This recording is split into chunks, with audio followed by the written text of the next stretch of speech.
this world that we're living in 2026 is not the world that I grew up in. It's not the world that I envisioned for myself as an adult or my children, and it's really, really sad. And I'm not just talking about things like uncontrolled immigration and all the violence that is going on in our society. I'm just talking about just the general depravity of society on the whole. I guess the downfall of society since social media has become a thing.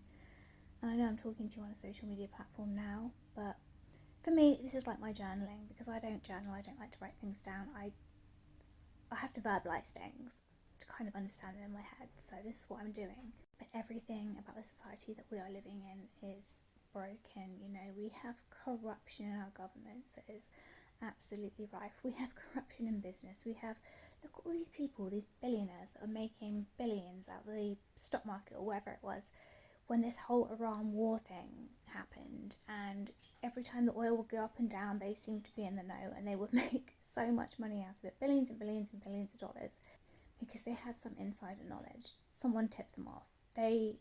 It's very, very convenient that these people made those moves when they did.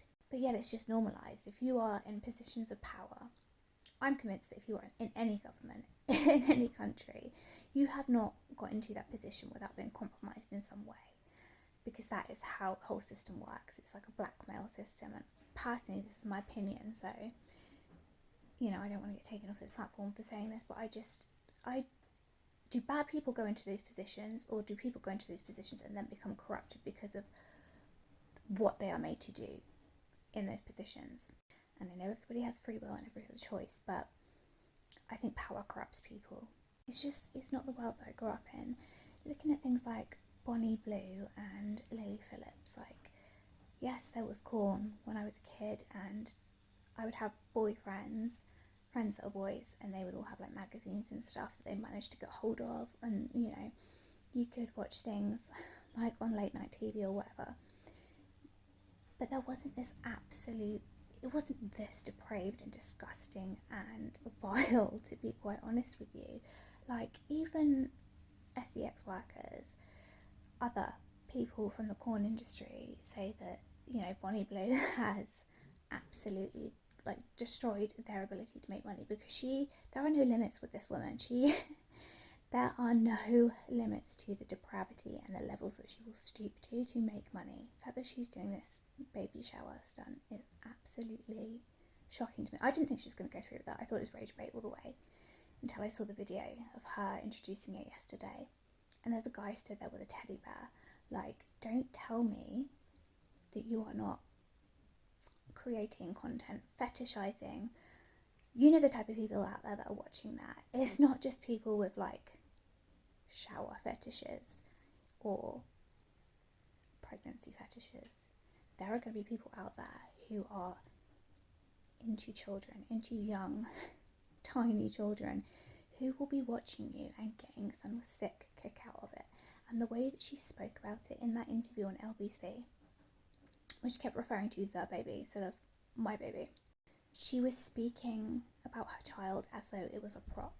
And it just shows what an opportunist she is, because she said something along the lines of, oh, it's a fetish and this might only happen to me once, so I have to basically seize the opportunity to make money from this situation.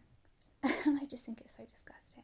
At least with Lily Phillips, she shows some kind of emotion. I know she's done some sickening things, but when she did that 100 Men stunt, she was brought to tears afterwards. Like, there's something in that. There's a soul in there somewhere. I don't know what her history is, but to me there's something very human about her. Like, I think she probably does regret what she's doing already, but she's so far into it that, you know, she has to save face at this point. Bonnie Blue, on the other hand, let's be honest, the lights are on, there's no one home. Is there a human being in there? Is there a soul in there at that point? Because a lot of people say that, oh, she's demonic. I don't think she's a demon, but I wouldn't doubt it that she has some kind of demonic influence over her, because the Bible talks about living for the world, living for things of the world, money, materialistic things, and she's literally selling her soul. She is literally selling her body for the most amount of money that she can make. It's like, I will do the most disgusting, depraved thing for money. There are no limits. And the fact that she just has this blank stare, like there's nothing there, it's really scary to watch, to be honest with you. And I saw a video on TikTok the other day where a guy was saying that he met the kind of brains behind the operation, and it isn't her apparently, because she's an actress, she's a very good actress. She comes across as like, oh, I'm smart, I'm very business savvy, but apparently there is someone behind the scenes pulling the strings who is planning these types of things. I have a guess who it is, from reading about her and doing my research, but I'm not going to say who I think it is, but I think she's being used. But I still think she's a psychopath at the same time, because she has this BTS account, and where it's like behind the scenes, and the comments in that page are really, really kind of wild to me, because people are like, oh, you're so likeable, you're so nice, you're so lovely, blah blah blah blah blah, like, yeah, you go girl, you get that money, like, you do these awful things, but like, oh, she's really relatable. I'm sorry, but you guys, if you met Ted Bundy back in the day, like, you would have been the first to be killed. Like, just because someone pretends to be nice, can put on an act and come across as relatable, does not mean that that is their true character. And I think to be doing the things that she's doing, she is an influencer, whether she likes it or not. She has an influence on society and on young children. And for her to say that she's not responsible for these young girls that get attacked and abused, I'm sorry, but you are. Because you are an influencer. You have an influence on the behaviour of other people. So to completely ignore that and to take absolutely no accountability for your actions and to behave the way that you do, you have to be completely devoid of empathy, guilt, shame, and just, you have to have quite a callous and calculated personality to do the things that she does, to get away with doing what she does, and to have like no emotions behind it. But anyway, I've just gone on a massive rant about Bonnie Blue and Lily Phillips, and this was not meant to be about that. It's just society as a whole and the way that life is today. You know, there's no community anymore. We don't have communities the way that we used to. Our society is very segregated, and I don't think the government helped the situation with all the two-tier policing and things like that, which is absolutely undeniable. They cannot deny that that is happening in this country.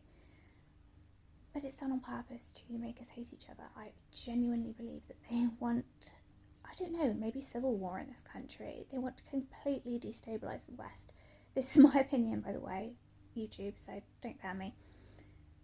But that is the only reasoning that I can think that makes any sense behind why they are so hell-bent on making us fight amongst one another and causing so much division with this two-tier treatment and the brainwashing that goes on in schools with the young kids, and they're literally being taught from such a young age that if they have a certain skin colour, they are perceived by the rest of the world as less than, which is not true at all. Like, sure, there are some racist people out there, but to teach a young child that they are perceived as less than by other people it's cruel. It's really not kind.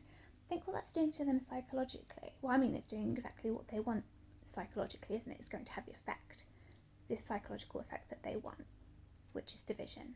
But yeah, I don't know. I feel like something went really, really askew in 2020, and I've been thinking back to the last time that I felt normal. I think it was like 2018. I haven't felt right since 2020, and I think that that thing was a whole experiment to see how they could influence us under trauma, collective trauma, to psychologically kind of alter the way that we think and the way that we behave in society, and completely reform and flip society upside down and completely strip us of morals and integrity and anything, or any of the positive attributes that we kind of had as a society in general.